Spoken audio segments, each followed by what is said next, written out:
Welcome back to Coffee with Jenni and Dre podcast, man. I am Dre.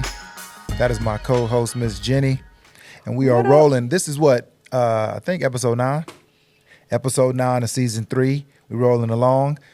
We do 10 episodes, right? Show up and you tell me what episode we're on. Okay, I'm just getting it right. Okay. So we just getting these things right, getting these things rolling out, man. This is season 3, episode 9, I think. Good. Sounds about right.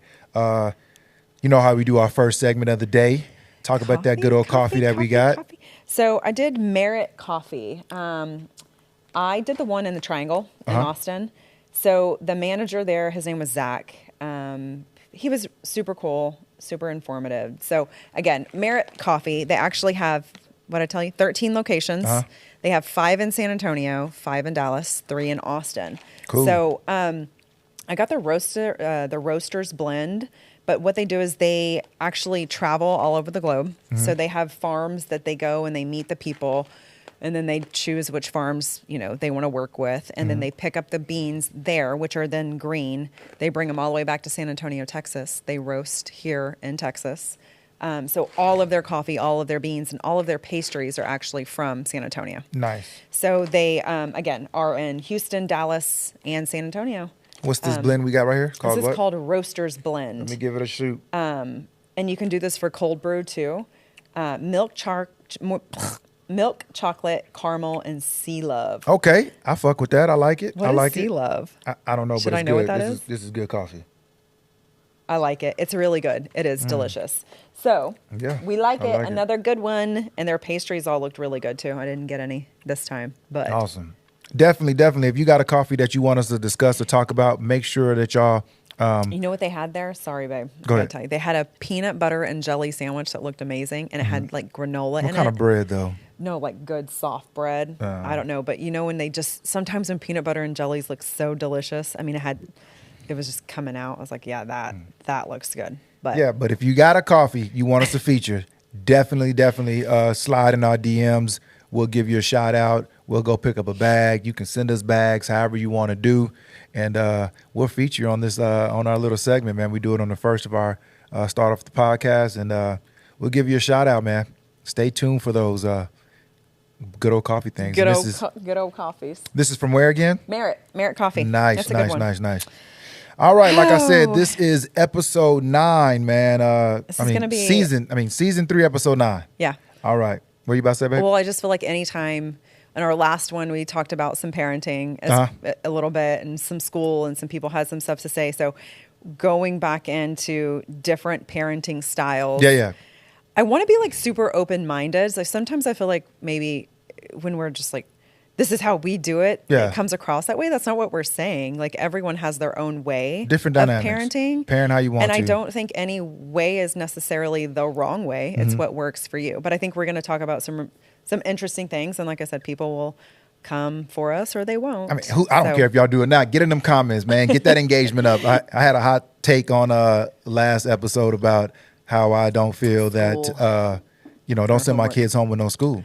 That's just how I feel. Like homework. But, like I said, all of our kids are on grade level. They're all doing great in school. Like I told people in the comments, we got 3 kids in college. We got, 2 in high school and 2 in grade school and then 1 in pre-K. So it's not like we're not behind them educationally wise, but we just view things differently, man. We just like to teach life skills. Half of you kids getting out of high school don't even know how to write a check. So or pay a bill. Or any of those things like that. So or about taxes or anything. So we teaching life skills at our house, and how to survive type of deal. Okay. So where are we starting? We're starting on segment 1. Okay. This is dual parenting styles, you know what I'm saying? It's basically like when your kids, I like this one. When your kids grow up in the same household with the same 2 parents, but their upraising is totally different. So it's not, so you could say the saying, I think that sounds the best. When What's people are like, we grew up in the same house and look how different we are. Facts. And everyone is like, how can I be like this and you're like that? Totally and yet different. We were raised by the same people. Same mom and dad, and we're just totally different. You grew up like this, I grew up like that. So right. Well, let's start with like I think, me personally, I think like, when you have new parents and let's say y'all had, your first kid at, when y'all are at a different stage of your life, you have your first kid. That first kid, y'all are like super You're younger. You're younger.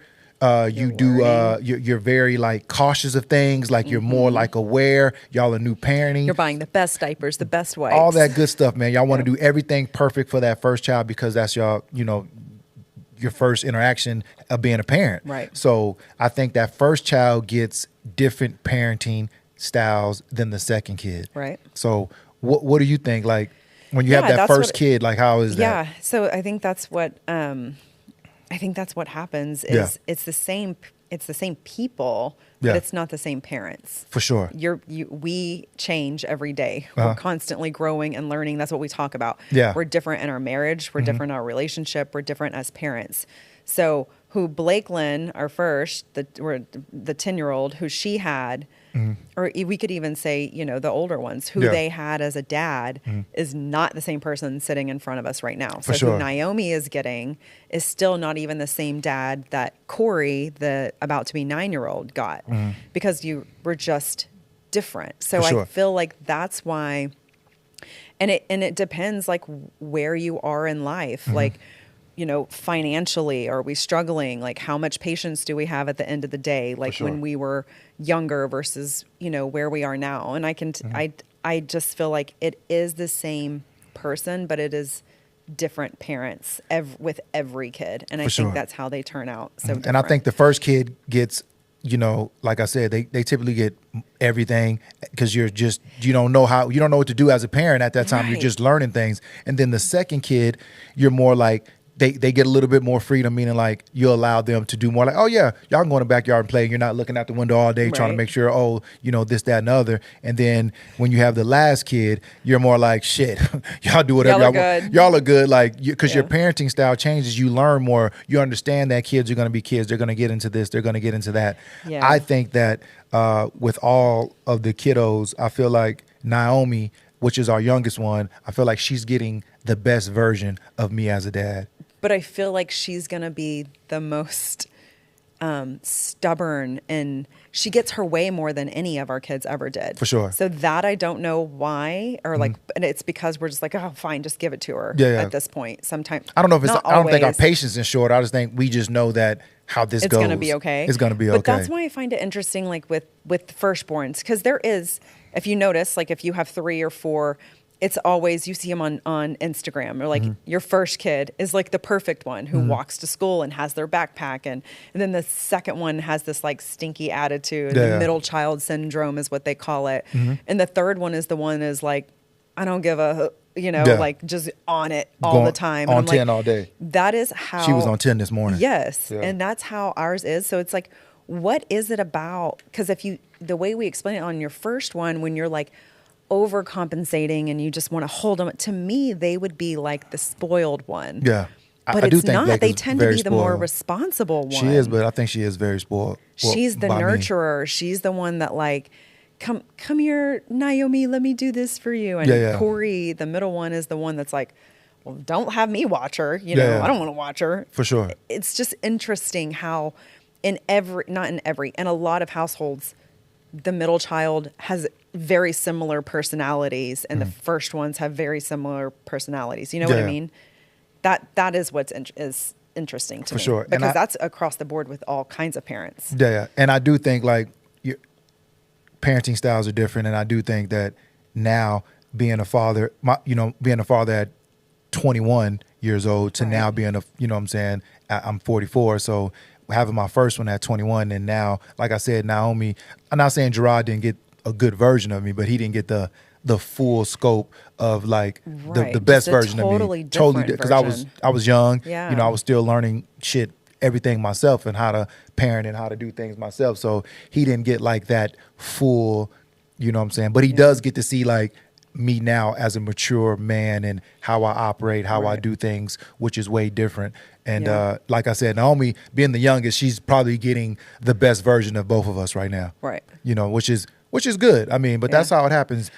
Kids change, you change. But like we were saying, grow up in the same household, and the kids can be totally different in how they do things. Yeah. So and that's the other thing is kids all need different things. So like, how do we show up for that specific kid? Yeah. So like Blakelyn needs more affection than Corey, but do we give her that? You know what I mean? Are we aware of who is different, and do we show up for them differently? Yeah. So I think that also contributes to how kids can be so different, because if you're not mindful, if you're just the same parent with every one of them and you don't recognize that, wait a second, this kid is different than this kid, then that can like create, you know, some chaos for the kid, or maybe some insecurities, or, you know, different anxieties for the kid, because it's not getting recognized what they need, because they're just straight line parenting across the board. Agree. Because Blakelyn will be like, you don't want to hug me? Yeah. And I'm like,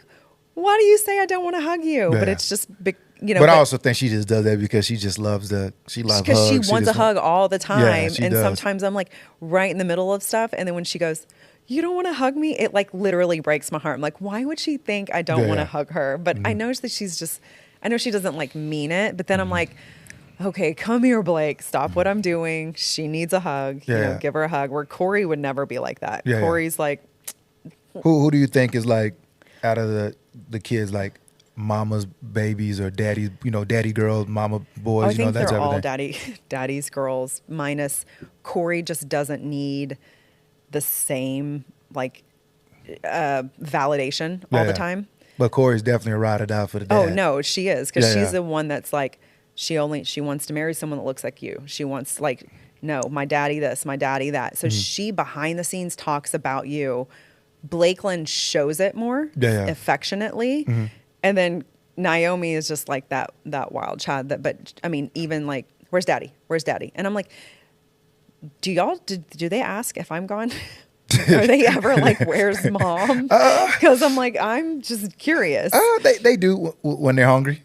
I don't know why you laughed at that. Whatever. I'm just saying, like, this is where you should just say yes. Actually, they do. They actually do when they're hungry. And they like, Dad, when they're hungry. What are you about to make us to eat? And I'll be like, No. You know? So what did I say the other day? I was like, I'm going to go, we're going on a girls trip to Fredericksburg or whatever. And they were like, well, who are we going to stay with? And I was like, what do you mean you're going to stay with your dad? And they went, oh. And I was like, why did you do that? And they were like, well, because he didn't want to give us any food. And I was like, no, he takes you to eat every time. All the time, Yeah. So, we do that when it's just dad and the kids. We eating out you know what I'm saying? I can do the breakfast in the morning. I mean, I can cook, but I'm just not trying to do all that cooking. So stop saying you can cook. You need to stop doing that. No, you cannot cook. Why are we doing this on national TV? National TV. Like, why are we doing this shit? Like, you think I can cook? You can cook eggs. Breakfast stuff is all easy. You know I can make that's easy shit. Okay, can you make pancakes? Of course. Name a time you've ever made pancakes. I have a wife. What are we talking about? Okay, you can't make pancakes. Okay. I can. You can make pancakes. I can. So I don't cook the chicken. I don't. Okay, you know, I don't. You do chicken. Okay. You do pick up the crab, and you do boil it. Okay. Or steam it. Yeah. It is whatever.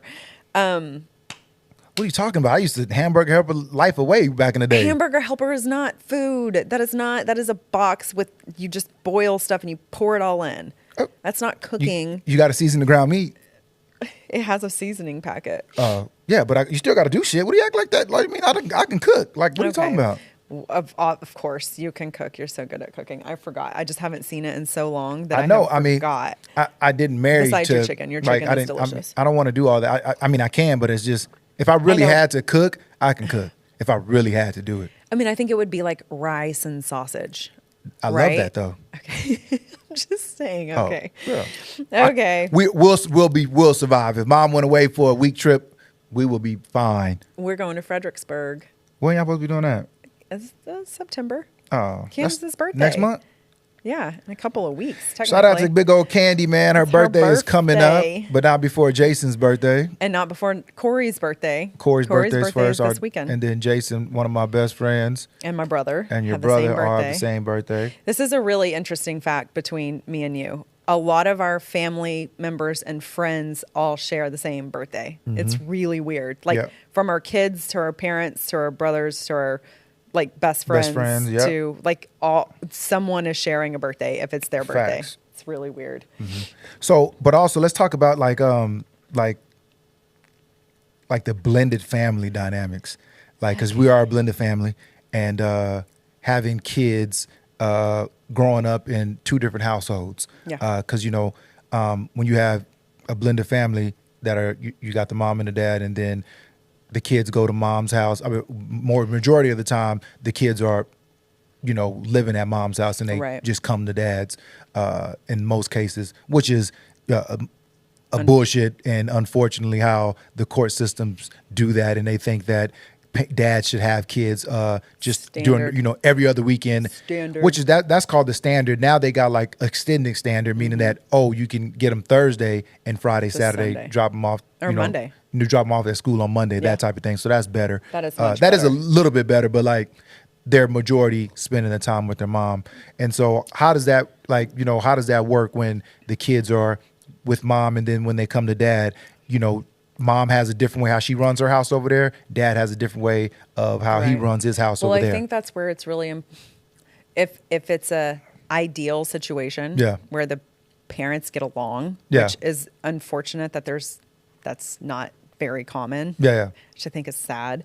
But if you get along, then ideally y'all work together and have as close to a consistent parenting style as you can, right? Sure. Does that mean it's going to like mirror and be exact? No, but as close as you can get it would be ideal, just so that the kid isn't just constantly like from one place to another, totally different rules and regulations. For sure. Now, in those situations where you do not get along at all, I mean, there's literally nothing you can do. I mean, there's the situations where the kids are going to the dad's house in pajamas because the mom refuses to send them with clothes because God forbid the clothes don't come back. I mean, it's just this is not the kid's problem, and it's so sad to me that it ends up that way. For sure. So, but when you go back to like, you can only basically control what happens in your house. So for sure, I don't think you should do well. I mean, I think it's hard because you're like, this isn't your mom's house. You don't get to do this. Facts. And dads tend to be, more disciplined, and more. I don't want to say more structured, but definitely more disciplined. Because at my house, where they would come, it would be more disciplined. At my house, it'd be more, in my house, I have a lot of structure, and so things are different. And the things you get away at your mom's house, you definitely can't get away with at my house. And so there were times that you slipped and would say, "This in your mama's house." Like, I've said that before. You don't get to do that. You don't get to do that. Well, because it's different over here. And I don't know if parents should, because I don't, the way you discipline, the way I discipline, I don't think we need to come together and be like, hey, I discipline like this at my house. You discipline like this. Let's try to like have a common ground on how we discipline so they can have the same. Because it don't work like that. You're going to react. A woman's going to react different to something than how the man is going to react to the same. It can be the same situation at the house where a kid does something. Mom is going to react to it different. Dad's going to react to it different. So you can't have the same parenting styles or anything like that. Right. And I also think, what was that we were talking about one time, how this is like kind of unfair in different ways. Like dads, y'all tend to be, when you get in trouble, it's don't make me call your dad. And then there are some dads who are like, that's not fair that I'm always the one that has to be the mean guy. For sure. Why is it that I have to be the mean one every time? But it's more moms, like I said, like I can go in and raise my voice if whatever, and I can get onto them and they can look at me with a straight face and they're going to do what I said, but it's not going to upset them. Yeah. You can like look at them the wrong way and they're crying. And not even mad at them. I can just come in and just, I can just come in and be like, hey, listen, I already told y'all to do that, and they'll get to like crying. I don't even yell, don't do nothing. So it's just different when a dad says it. And it's not that we want y'all to be the bad guys, but like, and I very rarely say, don't make me call your dad. In fact, I don't even recall a time that I've said it, just because You have? Yeah, I said I just can't recall. Okay. You want me to tell you? When? No, go ahead, do your thing. When? No, go do your thing. Okay. But I know because they listen to me. They do listen to me. They just get more wild when you leave the house. But we've talked about that. The dogs get more wild. The kids get more wild. Yeah. Probably the horse gets more wild when you leave the house. Everybody is like, here we go. He just left. And you could literally be sitting in your truck in the driveway and it went from a 4 to a 10 in that moment. Yeah. It's bullshit. I just think that, kids are just feel more free with mom. There's nothing wrong with that. They just feel great. like it's just, let's have fun. And, dad's here, so everything's got to be a little They play hide and go seek and they run through the house and they rip. But it's not like dad's not fun. No, y'all are always the fun ones too. Oh, okay. That's it. Yeah. Y'all, if you're in trouble, unfortunately, y'all are like the more like stern ones. But 90% of the time, y'all are the fun ones. Yeah. We're not. They're never going to look to me and be like, "Oh, mom's going to take us and do something fun." Yeah, for sure. I mean, that's just how it goes. But I do think like even if I do fun stuff, it's like when you get them candy. Yeah. I cut you off, but when you get them candy, oh, you've seen when I get a candy. What do? I mean, they go, "Thanks." Well, and I'm like, why does dad get the response of like? And it could be a lollipop. It could be the same damn candy. It doesn't matter. You come in with candy and you're just the most amazing person on the planet. Yeah. I come in with candy and they literally are like, what you come in? You come with candy once every 3 months. Which is why it should be such a big deal if mom comes in with candy. You come in with candy every day. Yeah. So it's just to be like, oh, another day that dad brings candy. Mom brought candy? It's not that big of a deal. So what I do want to talk about also is like with blended families, when dad moves on, the other parent moves on, and they have, kids with their next person that they're with or their wife or whoever it is. Right. How that looks to like, with the older kids who are living with their mom and just come with dads on the weekend. Right. Because when you have kids that are growing up in your house with you every day, you know what I'm saying? Like with our youngest ones, how they grew up in the house with mom and dad every day. And then you have the older kids who didn't see their mom and dad like that. And when they come, I feel like sometimes, as a dad, it may look like I love on the ones that are in the house a little bit, different than how I love on them. Yeah. And it's not the case, but it may seem like that. But I feel like people don't talk about that a lot. People don't be honest with themselves. Like, hey, the ones that that are growing up in your house because you're with them. I mean, you're with them every day. You spend time with them every day. That's different. It's a comfort level, all that type of stuff. And then when the other kids come to the house that you don't have all the time, that you only see every other weekend or when that type of deal, that I feel like people don't talk about that enough, and like that feeling, and it's more like maybe how the kids feel. Like, do they feel differently? It could be a do jealousy. They see jealousy thing? Like, do they see, damn, dad loves on them more than he loves on us? Yeah, and I never want the kids to ever feel that way, but I feel like sometimes it's like just happens. Yeah. It happens to look like that. I think it also depends on the support they're getting from their mom and from their dad. And if they're constantly pointing out like, oh, dad has another family, because there are people that do that. Yeah. Oh, he loves those kids, or so you need to support your kids and make sure they're feeling like they are loved from both ends. But I'm in my humble opinion, I mean, I grew up from a split family, but I feel like moms have so much control over the emotional state of their children to a point that it can be very scary, in my opinion.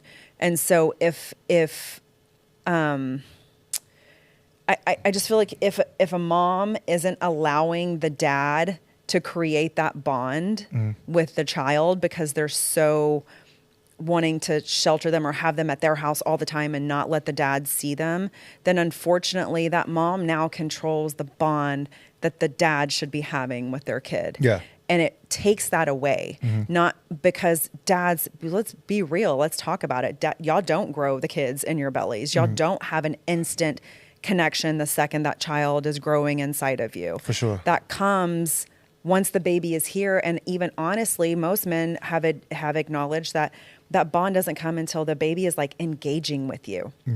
Like looking at you, smiling at you, dada. It's not the very infant stage where they're just clinging to the mom and drinking milk all the time. Yeah. So if the mom withholds the child or the children from the dad because for whatever reason, and the dad moves on and gets married and then has the other kids in their house, it's not that you or the man and sometimes it's the woman and it's switched, but it's not that you don't love them any differently. Yeah. It's that there were things that came in between you two at an important bonding time in their lives that changes things. For sure. Because you're not with them day in and day out. And so it's not a love thing. I feel like people could read this the wrong way. It's not you don't love them. Yeah. It's a bond, it's a connection Yeah. that unfortunately the moms can control when Hot take. Let them men see them kids. Hot take. Let them dads see them kids, man. Don't hold these kids from their dad. Take all the feelings out of it. Like, a lot of, people have a lot of emotion behind it and they're still clinging on to that relationship or they're still mad at that person or things like that. Let those men, or if it's the other way around, let the parents see their kids, man. It's not about y'all. It's about them kids, and they need to see mom and they need to see dad. Oh, they're both equally important. Yeah. And unfortunately, there's so many kids that grow up in a split family. So you have no choice but to share the time. I mean, there's just no choice but to share the time. So the best thing you can do is literally share the time, unless there is some reason why one parent would be a bad decision for the kids, meaning they're going to harm them in some way. But outside of that, each of y'all contribute in so many different ways to that child learning and growing and being a good human in life. So for sure. I feel like moms should just be aware of the mental control that they can have over their kids. And I'm not saying dads don't have it, but the nurturing part of a woman can easily turn into manipulation. Yeah. Put it that way. And that's not just against kids. It's against your husband. It's against your, like, women can naturally be more manipulative. Facts. And that is scary if it's not looked at or controlled, or I don't know how you can say control your manipulation, but you just have to be careful with your little kids and their little minds and their hearts, because their daddies and their mommies are just as important to each other. Kind of rambled there. But I wanted to go to this other segment, but I want to skip it, and I want to get to this question from my friend, and told me not to mention his name. So I'm not going to mention his name, but this is his situation, so to speak. And it's situations for, I think, people just in general. So he has a kid with a young lady, and they've been battling, custody and all this stuff like that. But of course, we know the court system is crazy and you got to spend a lot of money. But his thing is this. So the mother has the kid and she's bouncing around from house to house. She's bouncing around from family members to family members' house because she doesn't have all her stuff together. I don't know the details behind all her stuff not being together, but she's not stable. And so her not being stable, the kid is definitely bouncing around from home to home, going to different schools all the time, and it's affecting the kid because the mom just doesn't have all her stuff together. right. He pays child support, so he's doing his obligation as a dad as far as paying child support, and he picks up the kid every time it's his time to pick up the kid. His question he wanted me to ask for the viewers and to you is like, moms, whenever you are struggling or having a difficult time, being able to provide for the kid or just having a stable house for the kid and all those type of things like that, why can't the moms be like, hey, such and such, the dad, I know you're doing well off. I know you got a stable place to stay. I know you're in a new relationship and a healthy relationship. I need you to take the kid and until I get my stuff right. he wants to know, like, why do moms rather just struggle and drag the kid along with them while they're struggling and have the kid doing all this, I don't want to say suffering, but like not having the best It's not a stable not having upbringing. a stable upbringing. Why do they insist on keeping the kid and not just saying, hey, Help being me. mature, I need help. Can Yeah. you take the kid until I get my stuff together? The kid. Well, can you take the kid? Yeah, take the baby. Take our kid Right, until I get my stuff together. Yeah. Why can't women do So, that? well, I think I don't want to say women, but just like why can't I think why that there can't are people do probably that? lots of women out there that have done that. So I'm not going to discount. I don't think that there's not a woman out there that hasn't done that when it's needed. Okay. I think there's 2 parts, 3 parts, 4 parts to this. I think as a mom, that's like a woman's job, right? Mm-hmm. To nurture, take care of, be the mom for your child. Okay. So when you have failed in the sense of I can't provide for them and I am in an unstable situation, I think it's an emotional thing at this point. It's I want my baby with me. Like I'm emotionally attached to my child. Mm-hmm. And so to just say, here, take him is a big blow to your heart, to your ego, to everything inside of you as a mom. Mm-hmm. That's just very difficult for a mother to do. Now, obviously, you should look at it another sense of if you want what's best for your child and dad has a home that's stable with a good school or, whatever, and there'll be structure, that's what's best for your kid, right? But And it's only temporary. And it's temporary. But I think most moms think babies are better with their moms. That's just because they feel emotional. It's an emotional attachment. Mm-hmm. It's not like a logical, this is better. It's like emotionally, I can't live without my child. I mean, like if we talk about if anything ever happened and like the thought of like having to split the kids and I only get to see them 50% of the time, like immediately makes me emotional. And it's not even something it's not going to happen. Right. Yeah. Or better not.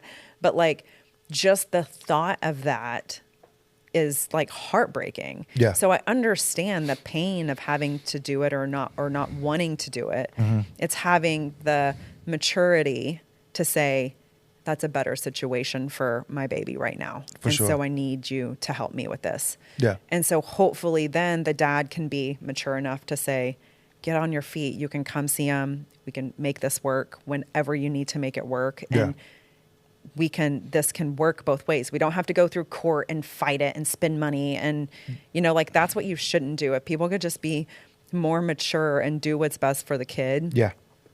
And take sometimes the pride, the ego, and the crazy emotions that come along with it and say, what is best? Yeah. And work together because y'all did bring a human into this life that didn't ask to be here. Mm-hmm.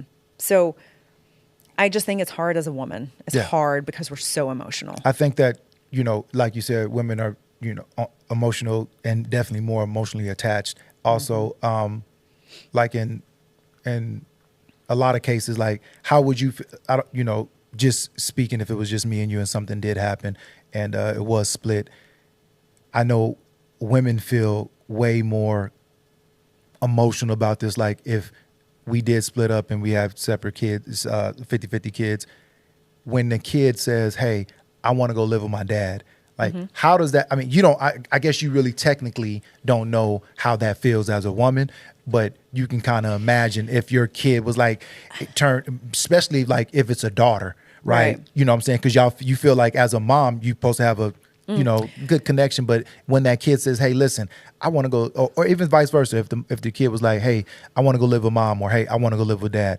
I feel like men in most cases, like me personally, if one of my kids was like, I want to go live with mom, I feel like I wouldn't even, like, I wouldn't say I wouldn't care, but I wouldn't be like, it wouldn't be like so emotionally, where I'm like, oh my God, breaks my whole heart. Like I would understand, I would get it. It wouldn't be that emotional for me as it would for the woman. Well, because men naturally aren't as emotional for sure. about things.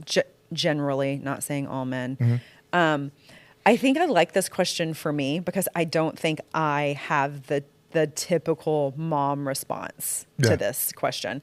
So if one of the girls or all of the girls came to me and said, we want to go live with dad, majority of the time or whatever it would be, I had a mom who, though my dad did terrible things and we grew up in a situation that she had to protect herself to get out of, never once did she ever tell us we could never go live with him. We could never go stay with him. If that's what we wanted to do, we were going to do it. No questions asked. It wasn't manipulation where it was like, then go live with your dad if you want. And then when I say, okay, I want to live with my dad, it's like, you can't do that. No, it was like, if you want to go, let's go. And the second Brian was like, I want to go, he went. Like there was no battle. There was no fight. So like and I've talked about this before, I didn't have a dad like you growing up. So if my girls ever said, or our girls ever said, I want to live with dad, I have a different outlook on that because I think I trust you. I know you. Even if we weren't together, I know what you would do in the house and I know they would be safe and okay. And I know that the one thing you would never do is keep them from me. Yeah. So like, it doesn't matter what we went through. Like you would never do that. So I wouldn't feel insecure. Again, I think it's insecurities. And that's one thing I'm not as a mother. I am the most secure mom there is. Yeah. And I think having step parents creates that because I know what it's like to have a step parent and I do love my step parents. But even as shitty as my dad was, he is my dad. Yeah. And I have a love for him that is so different than a love for a step parent. Yeah. So it doesn't matter who comes into their life after me. It doesn't matter if they choose to go live with you because I am mom. Yeah. And you can't change that. Just like your dad, there's no changing it. I'm secure in it. So if they did that, would it hurt me in a sense? Maybe, but like, I feel like I would still have the same connection. And why is my role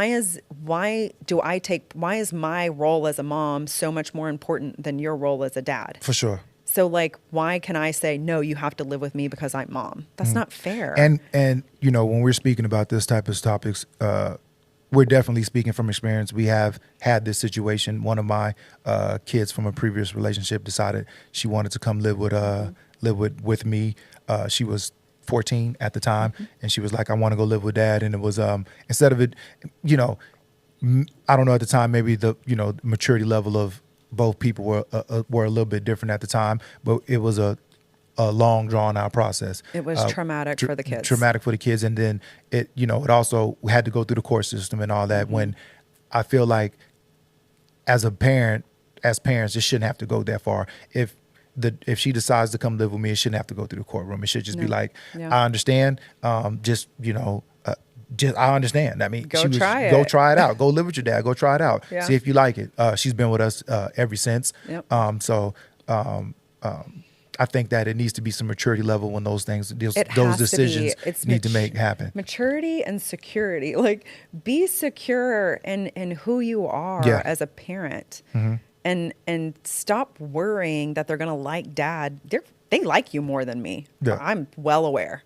Do they love you differently? Nope. And I'm well aware of that. And I think that's why I'm secure in it, because I know my kids don't love you more than they love me, or me more than you. They love us both. They want us both around all the time. And so do they like you more? Yeah, probably. You're more fun. Like, if you had to like break it down, but it doesn't change the love. And that's what matters. It doesn't change my bond with them. Like I said, I'm mom. So go live with dad. It doesn't bother you like bother me. Question. Do you think that mothers can raise men? Do you think that, I'm not saying that, because there's been plenty of single moms who raise men that don't, but do you think that you trying to get the whole internet after me? No, I'm just asking. No. I'm just asking, like, do you, like, if we were separated, we don't have any boys together, but if we had a son together, do you think that if we separated, do you think that you can do what you do? No. I don't want to say do what I do, but like, do you think you can raise them how to be a man? For sure. I can do my very best. I can assume, but can I teach them? And how to be a man? Yeah. No.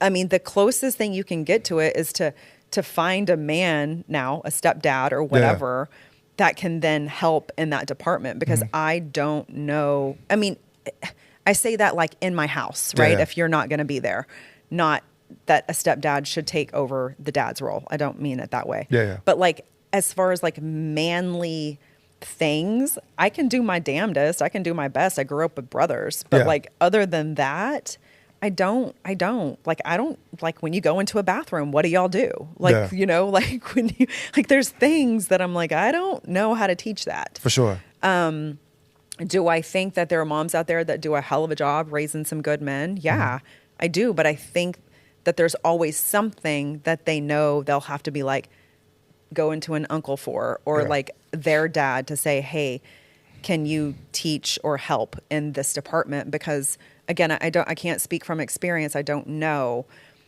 but I know that would be it would be difficult to know that you can't teach them everything they need to know, and you don't have the support of the dad in order to create the man you want them to be. I think that if the dad is involved in the kid's life, and you know what I'm saying, and they're just separated, and you got mom and you got dad, and the dad is involved, I do think that at a certain age, I think that the son should always go live with his dad. Not saying that it, you know what I'm saying, that's if the father is involved. I think that at a certain age, sons should go live with their dad. Yeah. Not full time, but you know, mom still sees the baby and all that stuff. But I think at a certain age, sons should go live with their mom. Flip the script. What about can you raise a woman? Can a man raise a woman? If we had to do it like this, I think that if you have a son and he lives with his mom, single mom, and then you have a dad with a daughter and he's a single dad and the other parents are not involved, it's just dad raising the daughter, mom raising the son. I think that a dad can do or can raise the daughter better. Not want to say better, but I think he can get things across differently than when a mom is raising the son. Only because I think the son is, if he's learning from his mom, women are from an emotional state. So he's going to be super emotional because that's what he sees. I feel like the daughter and the daughter is already naturally born with a bunch of emotion. Well, yes. Okay. So the dad seemingly doesn't have that much emotion. How can you nurture that when you don't have that emotional nurturing, like instinct always? So yeah, definitely. I think that's a question for the viewers. So would the men be the boys growing up with moms are more soft and sensitive, but maybe is it true that the girls growing up with dads are going to be a little bit harder and not as nurturing? I think that's a great question for the viewers. We can ask them, like, do you think that a man raising a daughter, is the daughter going to grow up rough, and then the woman raising sons, do the sons grow up softer? So I can use this even as an example for me growing up with so many brothers. I had no sisters, and my mom was always like, I was wrestling. I never had dolls. Like I was doing boy shit all the time because I had no choice.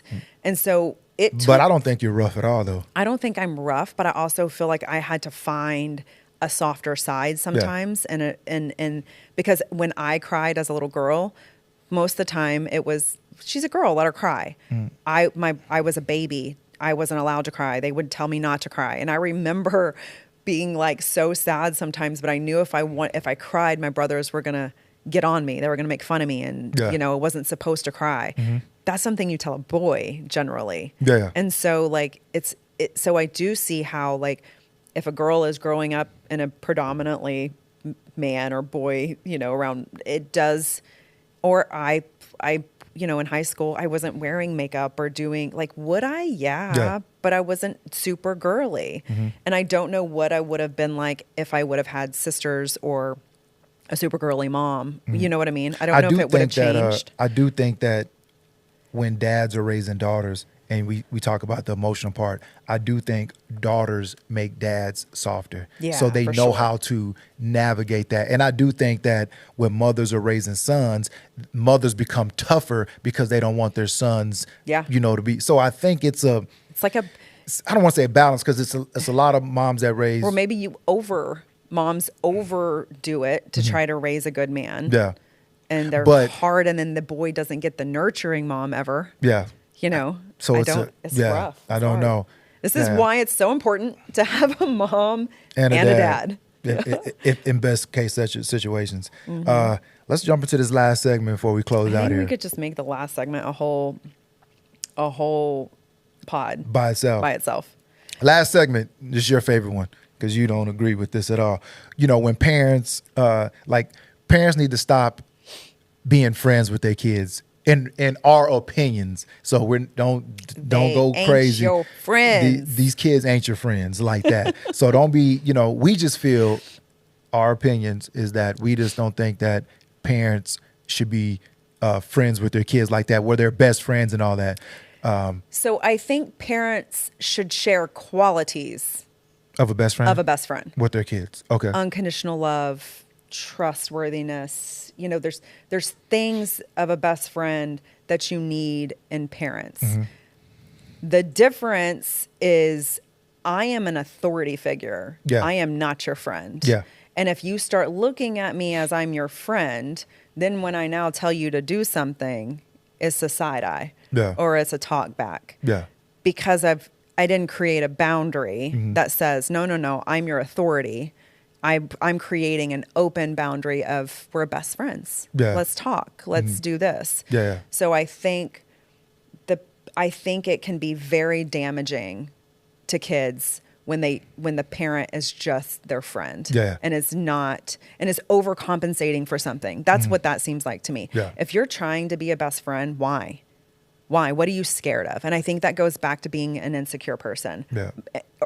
Or parent. Yeah. Because if you need validation from your kid that y'all are friends, then there's something going on there that maybe you didn't get growing up. Yeah, and yeah. so you're scared to lose your child or something. Me and my dad was close. I considered him as like my best friend, but like it was boundaries. Like it was never no, even though I looked at him like that, my dad didn't look at me as his best friend, put it that way. I might have been like, yo, that's my best friend, that's my dog. I can tell him It's anything. cool But if he the didn't look kid at says me. that, He didn't look right? at me as his best friend. Yeah. He looked at me as his son. I looked at him as, what I'm saying, So my maybe hero, I should my say best it like friend. that. I feel like if the kid is like, oh man, my dad or my mom is my best friend. Yeah. That's cool. That's For sure. great, right? A parent should never look at their kid and say that's my best friend. For sure. And now that you're grown and you've got your own family, I call my mom like 3 times a day. Yeah. I've never once been like, she's my best friend. But again, she has the characteristics of. The difference is my mom still holds, she's my mom. Yeah. So she doesn't, do I come to her with my shit? Yeah. Oh, I feel like I need to go to the doctor for this, or, the kids this. My mom doesn't come to me with her shit. Yeah. It's still a mother-daughter where she Relationship. helps me, but I'm not knowing all of her business, if For that sure. makes sense. Like Yeah. there's still like this boundary, and there's still a respect where I can't say anything to her, or still if I say a cuss word, I'm like, oh, this is my mom. I Yeah. do it sometimes, but I'm like, there's a difference. There's an authority figure still, Yeah. even at this age. Just off subject a little bit. What age do you think kids get when they no longer think that their parents are like superheroes or like? I feel know. like I just saw this on like Instagram. She says when they blow out the candle at 13, That's when everything shit changes. You no longer know anything. But see, I mean, like I told in the past on the pod, like my dad was, my role model. No superheroes, no basketball players, no football, no baseball Yeah. players. My dad was always been my hero, always been like my guy that I thought was Superman.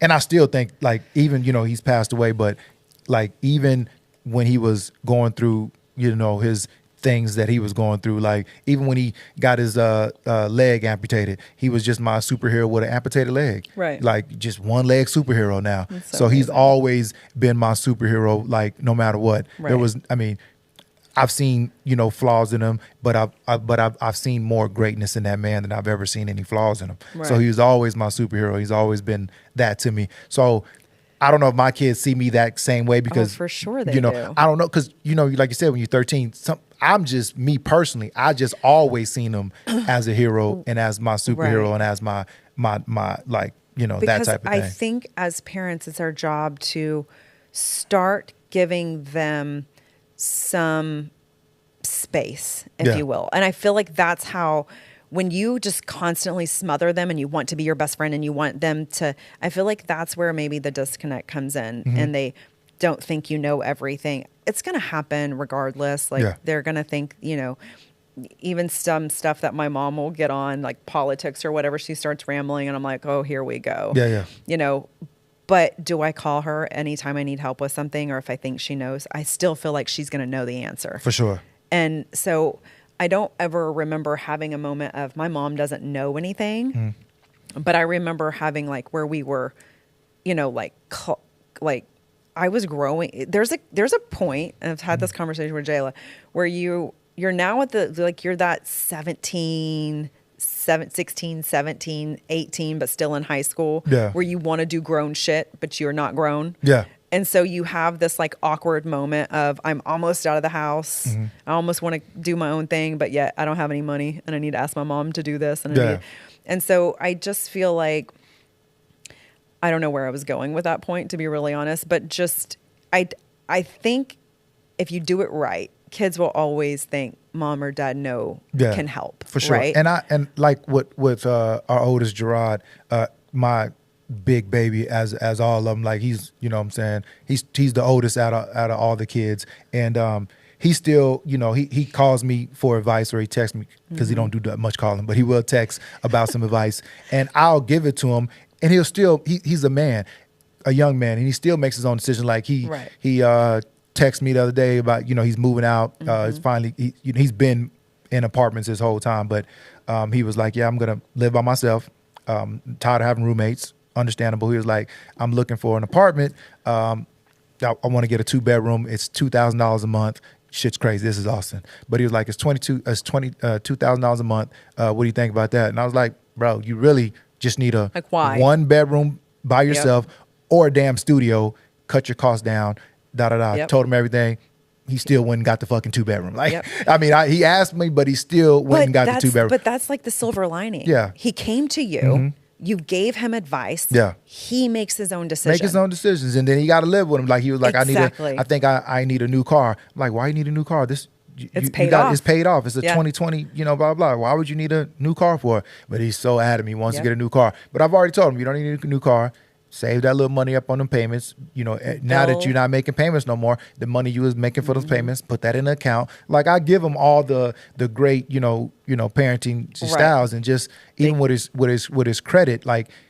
We put our kids on our credit cards super early so they can establish credit. So whenever they are 18 or 19 and they're moved out, they already got a 700 plus credit score off the rip. Like they don't have no problems. But then you just hope they don't. Then you hope like they don't mess it up. Like, bro, I didn't establish you this 780. Now you shouldn't be like let me. But you got to explain to your kids. And that's where you have to let them make the mistakes and let them make their own decisions. Yeah. And the parents that are constantly trying to control their kids' decisions, that's where I think, like, the butting of the heads. For like sure. You've got to release them at some point. Yeah. So I allow him to make his own decisions. Like I said, with the credit and everything, the shit they don't teach y'all in school or homework. You know what I mean? So we teaching about the credit. I'm telling him how this works and how, you know, utilization on the car works. Like, he was like, hell, my credit, because I gave him, you know, his credit card. Like, hey, now that this is your personal card, this is your card, your name, everything on it. He was like, so, you know, you start him off with a credit card. It gets maxed out. It's maxed out. He's making payments on it, but he's like, why is my credit score dropping? I'm not late on it, but yeah, it's maxed out. So when you max it out, you can make payments on it, but that interest and all that, so you got to make sure that you're teaching and explaining, and there's so much to learn. But back on the topic of being best friends with your kids, like I said, my son is 22. Me and my boy BT, we was watching football one night, having a few drinks. We go to a bar, and I'm in the back, you know, having a drink. Music is playing, all that stuff. We're walking to the middle of the bar. I see my son coming in with his friends. Immediately, we leave. Like, BT, we got to go. Like, I don't play that shit. Like, I'm not hanging out in no bar with my son. I'm not having no drinks with my son. at the bar. Like we know that if we at the house, we can have a nice beer together and all that type of shit. Right. But like I got boundaries. Saw him out. Immediate left. I used to go when I go to the bar and I used to see Isaiah. As soon as I see Isaiah, he's my oldest nephew. My sister's oldest son. He's like Isaiah's probably like 26, 25, 26. Yeah. If I see him out, I'm leaving immediately because I don't even want to I'm not even hanging out with my nephew, like type of deal. Right. And I don't know, some parents think that it's cool to go out with their kids. I'm just not doing it. No, I don't. Again, me either. Now, does that mean I have 3 girls, so I'm excited. Does that mean I'll never take a Fredericksburg trip to drink wine? Nope. We're going to do that one day probably, know, but like it's a different situation and different circumstances. But like, going to like a bar or a club with them, we're not doing that. That's not what we would do. Yeah. Because again, I'm not a best friend. Yeah. Take your best friend to go do those things. Mm-hmm. But always know if you're in trouble, you call me. Yeah. If you need help, you call me, your dad, whoever. Mm-hmm. That's the boundary I put in place. It doesn't matter where or when.